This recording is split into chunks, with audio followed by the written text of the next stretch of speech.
Does that help Tesla? I mean, you had Tim Waltz, who's a huge jerk, running around on stage with the Tesla stock price where the stock price had gone in half, and he was overjoyed. What an evil thing to do! What a creep! What a jerk! Like who derives joy from that? And who derives joy? Elon, my dude. Don't ask questions that you don't want the answer to. Now, there are about 100 reasons why not to feel sorry for Elon Musk, who seems to be on the verge of tears at the very notion of his precious stock price falling. But chief among those reasons is that Elon's pet project, Doge, has been responsible for the elimination of tens of thousands of jobs. And this is how sympathetic Elon Musk was to that.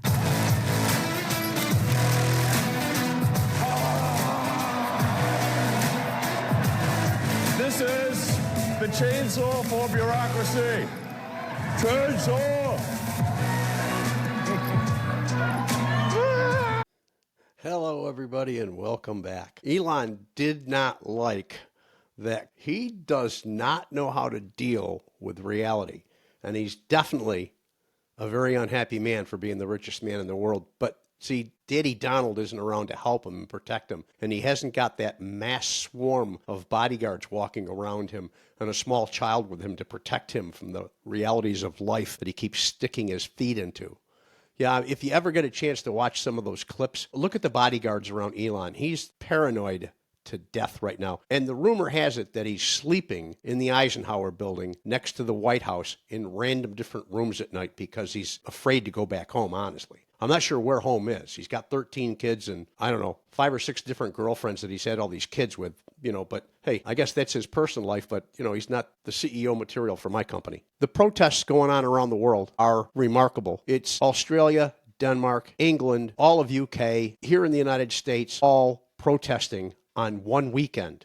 Something like over 200 different locations. I want to let you watch this. Well, from the West Coast to East Coast, thousands of people protesting outside Tesla locations nationwide. Look at this, more than 200 demonstrations planned, I should say, for today. These are just a few of the ones we have seen here in California, Illinois, Massachusetts, and Maryland. Now, organizers say it is a global day of action as part of their Tesla takedown campaign. The rallies were prompted by the sweeping federal shakeup that has led to mass firings and the shutter of numerous agencies.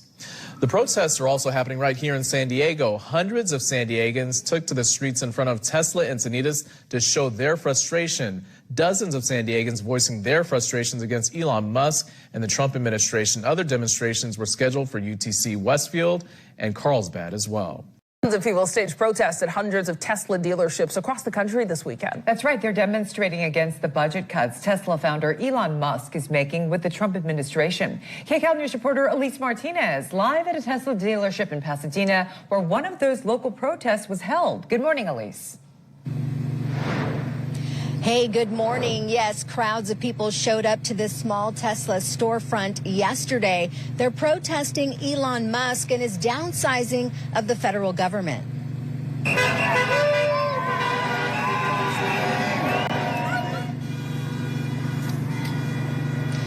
Demonstrators here in Pasadena say they are fed up with the world's richest man's influence in government.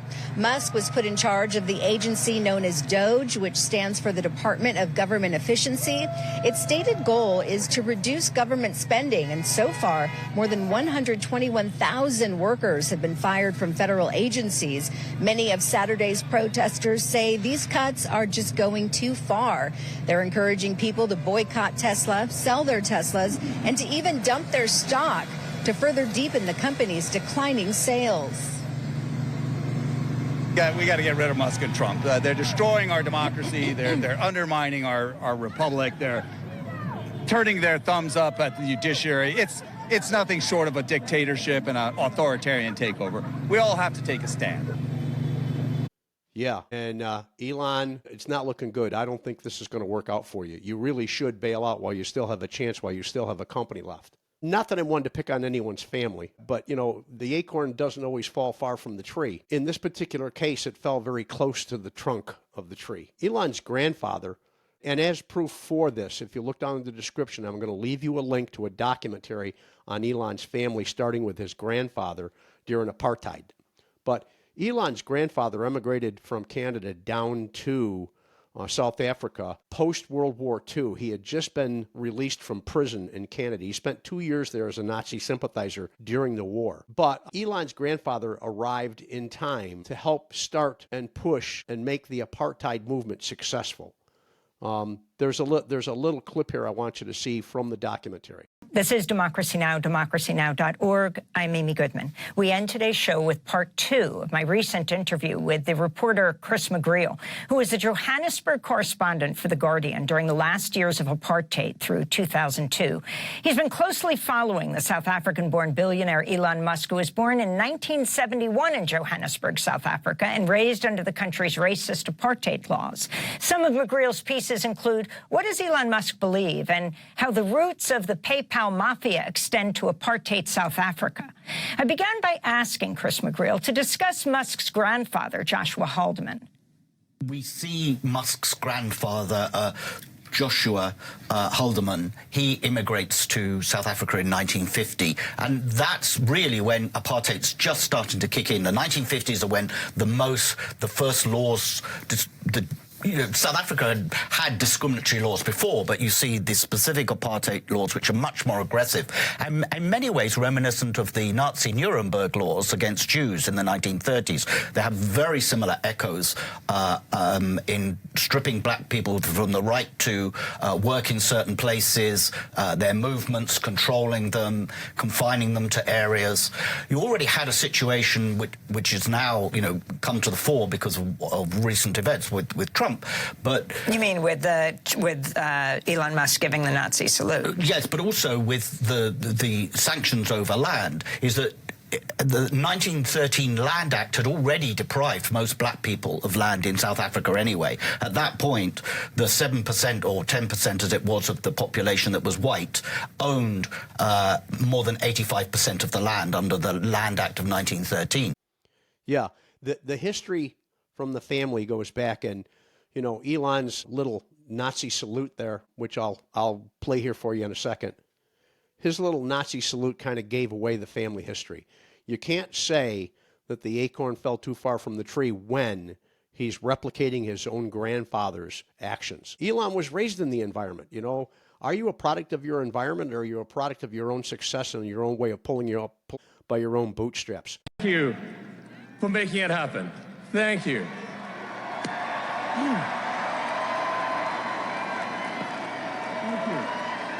My heart goes out to you. It is thanks to you that the future of civilization is assured.